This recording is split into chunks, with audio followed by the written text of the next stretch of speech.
अब हमने linearity of Laplace transform को स्टडी करना है कि इससे क्या मुराद है। इससे मुराद ये है कि अगर आपके पास लाप्लास ट्रांसफॉर्म है किसी इस तरह से, आपके पास a कोई नंबर है और f ऑफ t कोई फंक्शन है, और उसी तरह से b कोई नंबर है और g ऑफ t कोई फंक्शन है। तो इसकी जब आप लाप्लास ट्रांसफॉर्म अप्लाई करेंगे तो आपके पास रिज़ल्ट में फाइनल आंसर आ जाएगा। पहले a आ जाएगा, फिर लाप्लास ट्रांसफॉर्म आपके पास f ऑफ t की आ जाएगी,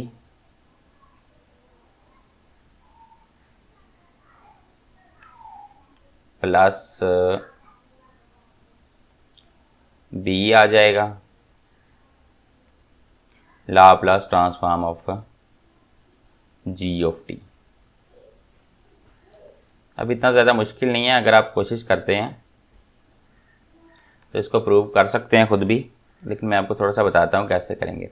हम सबसे पहले इस साइड को देखते हैं कि इसका क्या रिज़ल्ट आता है हमारे पास।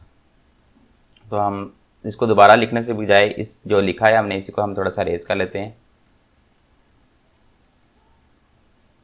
तो हमारे पास ये चीज़ इक्वल आएगी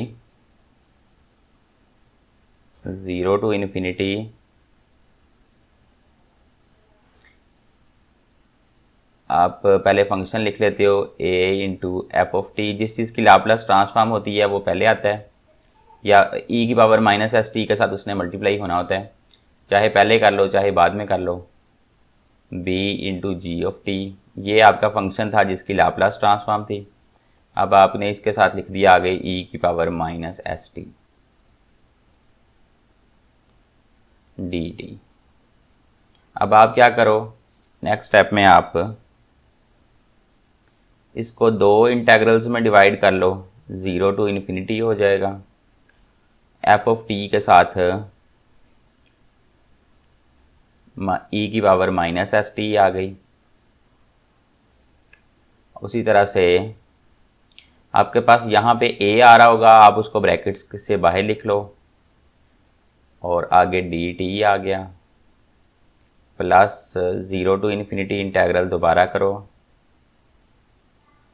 इस तरह से इसको खोल के लिखा जा सकता है दो इंटेग्रल्स की फॉर्म में। अब आपके पास आ जाएगा b into g of t e की power minus s t d t, और b इसमें से हम बाहर निकाल लेते हैं।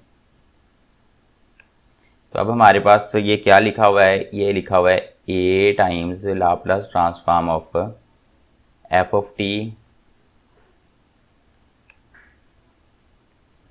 Plus b times Laplace transform of g of t।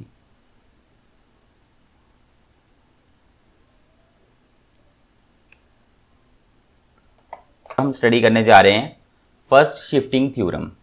अगर हमारे पास कोई फंक्शन है f ऑफ t और उसकी हम लाप्लास ट्रांसफॉर्म फाइंड करते हैं तो उसमें हमारे पास s नॉर्मली आ रहा होता है, इसलिए हम उसको लिख देते हैं f ऑफ s से। अब अगर हमारे पास जो मेन हमारा थ्योरम है वो ये है कि अगर हमारे पास f ऑफ t के साथ हम मल्टीप्लाई कर दें e की पावर में कोई फंक्शन, e की पावर में a t मतलब, तो फिर अगर हमारे पास ये फंक्शन f ऑफ t होगा, इसकी हम लाप्लास ट्रांसफॉर्म लेंगे तो हमारे पास f ऑफ s की जगह f of s minus a आ जाएगा। इसका पहले मैं आपको प्रूव करके बताऊंगा, उसके बाद मैं आपको शो करूंगा कि इसको अप्लाई आपने कैसे करना है। तो शुरू करें, पहले प्रूफ पे आ जाते हैं। हमारे पास है लाप्लास ट्रांसफॉर्म e की पावर a t और f ऑफ t। अब हम करने क्या जा रहे हैं, अब हमने इसकी लाप्लास ट्रांसफॉर्म लिखनी है। जब भी लाप्लास ट्रांसफॉर्म लेते हैं इंटीग्रल लगाते हैं 0 से लेके इन्फिनिटी तक, उसके साथ हमारे पास आ जाता है e की पावर माइनस एस भी आना है माइनस एस टी, लेकिन अभी जो है पहले हम फंक्शन लिख लेते हैं। फंक्शन में हमारे पास ई की पावर शामिल है ए टी और साथ एफ ऑफ टी आ रहा है। आगे ये जो फार्मूले में हमेशा हमारे पास आता है लाप्लास ट्रांसफॉर्म में ई rays power minus s T, वो आ गया, ये सारा फंक्शन है। आगे हम डी टी लिख लेते हैं। अब हम क्या करते हैं, इसमें से हम अगर ई की पावर को इकट्ठा करते हैं तो हमारे पास आता है 0 टू इन्फिनिटी ई की पावर में आ जाएगा माइनस एस माइनस ए इंटू टी, साथ में आ जाएगा F of T into D T. अब हम इसको थोड़ा सा ऊपर लेके जाते हैं। अब देखें कि नेक्स्ट स्टेप में हम इसको लिख सकते हैं 0 टू इन्फिनिटी,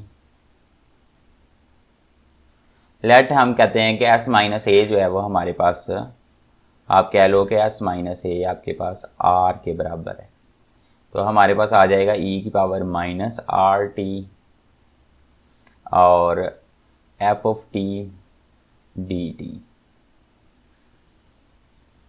अब यहाँ पे सोचने वाली बात ये है कि जब हमारे पास ई की power minus s T F of T d T था ना, तो इस सारी चीज़ को हमने नाम दिया था एफ ऑफ एस का। जब यहाँ पे माइनस एस आ रहा था, अब यहाँ पे माइनस आर आ रहा है, तो आप इसको एफ ऑफ एस की बजाय एफ ऑफ आर का नाम दोगे। तो ये आपके पास एफ ऑफ आर आ गया। आर आपके पास किसके इक्वल है, एस माइनस ए के इक्वल है, ऑलरेडी हमने यहाँ पे पुट किया था इसको।